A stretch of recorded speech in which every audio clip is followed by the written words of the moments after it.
The FIA released a bombshell with just 12 minutes of Formula One pre-season testing remaining, issuing an official press release about an investigation into Ferrari's engine that posed more questions than it answered. I've got the statement here and it reads, the FIA announces that, after thorough technical investigations, it has concluded its analysis of the operation of the Scuderia Ferrari Formula One power unit and reached a settlement with the team. The specifics of the agreement will remain between the parties.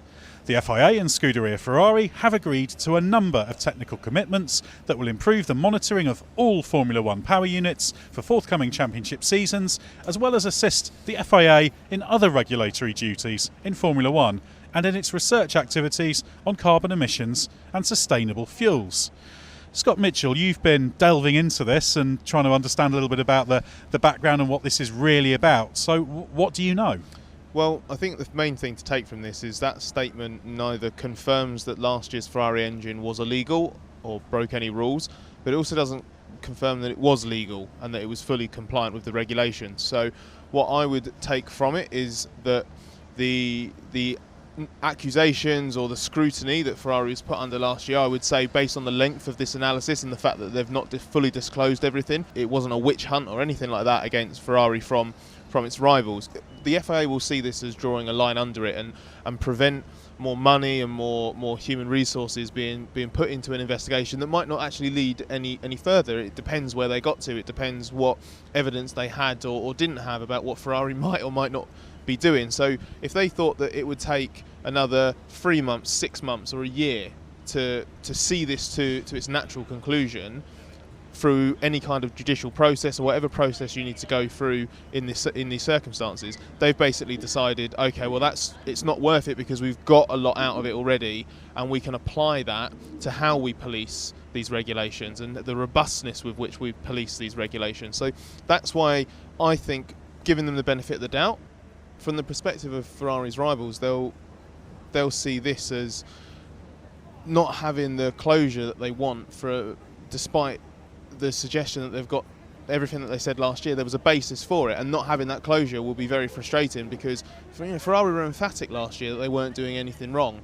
So their rivals will say, well, this isn't emphatic proof that you did do everything to the letter of the law, and so that will be a source of frustration, and it might be something that they never actually get a firm answer to.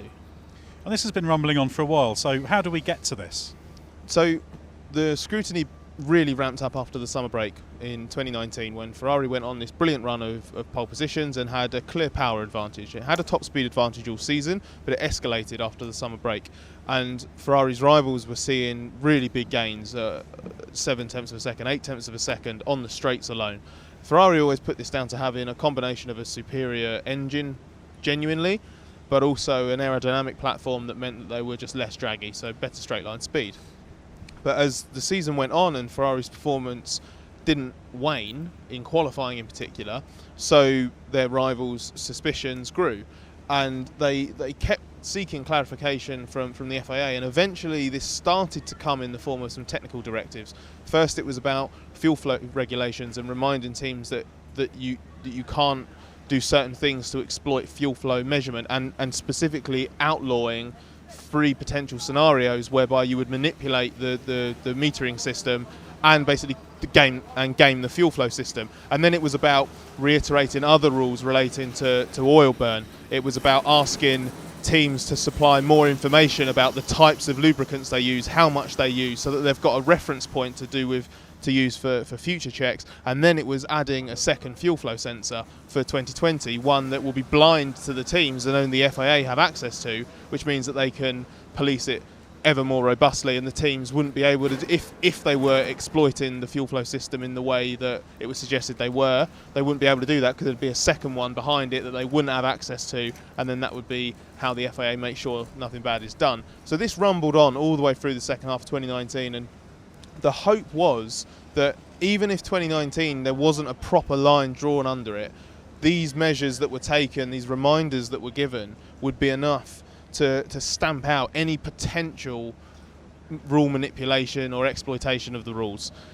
And that may well be the case, but what it does do is it opens that old wound, because there isn't a definitive bit of closure, And there will always be that element of looking back on all of that scrutiny from 2019 and thinking, was there something in it? Well, you've said this won't draw a full line under it, so what happens next? Well, I think I want to now see what Ferrari's rivals say, if they say anything. I want to see if the FIA will disclose any more information. We know that they're going to keep the terms of the agreement confidential. It's between the FIA and Ferrari. But I want to know if anyone from the FIA is going to stand up and be counted for here, because I think they owe everybody, us and Ferrari's rivals, and also Ferrari as well to an extent, an explanation for why they've chosen to do this. It may well be that obviously Ferrari and the FIA have discussed this at length behind closed doors, but we don't know that, and their rivals don't know that. So I think what we need now is more of an explanation as to how we got to this point and why we got here. And I also think we now need to see whether or not Ferrari's rivals consider the matter closed or they tried to pursue it further. How they might do that, I don't know.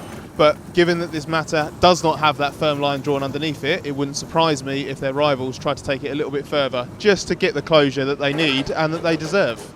Well, this one's going to run and run, so do head to therace.com and don't forget the hyphen for all the latest on this developing story. Please do subscribe to our channel and like if you enjoyed the video, and we'd like to hear what you have to say about this down in the comments below.